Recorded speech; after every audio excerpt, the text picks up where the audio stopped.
Every time we drive, there are factors at work that could contribute to an accident.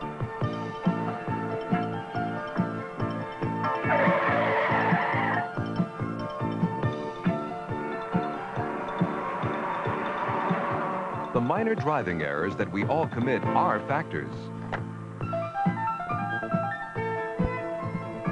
They can build gradually or suddenly pop up. Anywhere, anytime, in any type vehicle. Most drivers can handle at least one such factor. Many can cope with 2, even 3 successfully, and some even more. But these drivers, all experienced and cautious, are about to face emergencies. Emergencies not necessarily caused by violations of the traffic laws, but by the addition of that one factor that they cannot handle safely.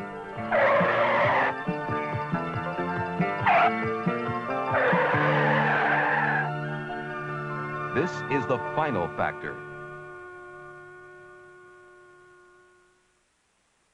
We can get an idea about how factors add up and combine by looking at this familiar situation.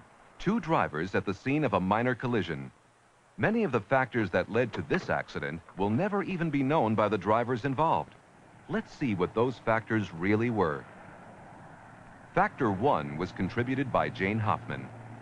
Jane is always nervous driving her expensive car, especially when getting on an expressway, and is often just a little too careful.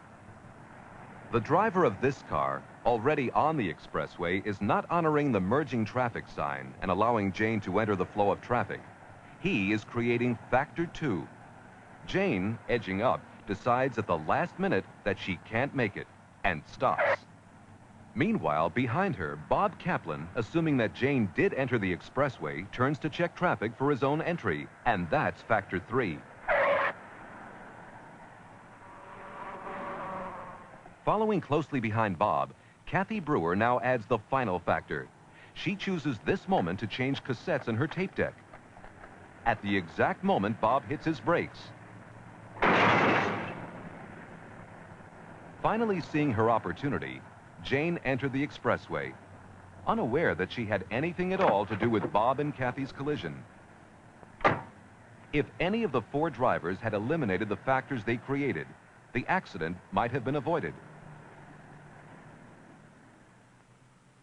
Factors do have a way of building up.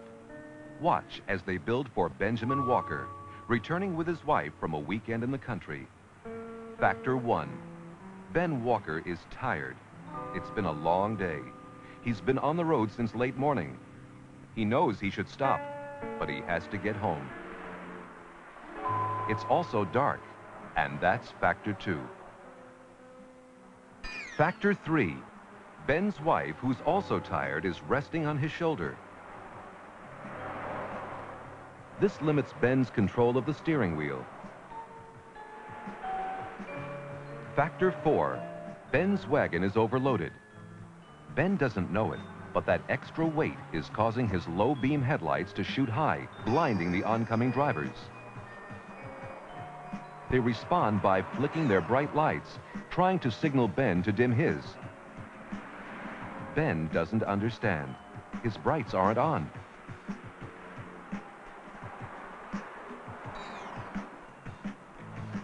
And then, the final factor.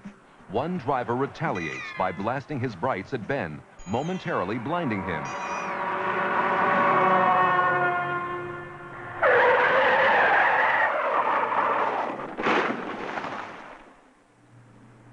Fortunately, it isn't serious.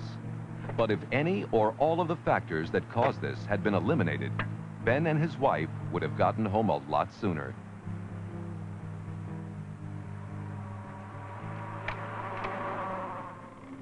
Often, an emergency situation develops, and there's no one but yourself to blame for contributing all the factors.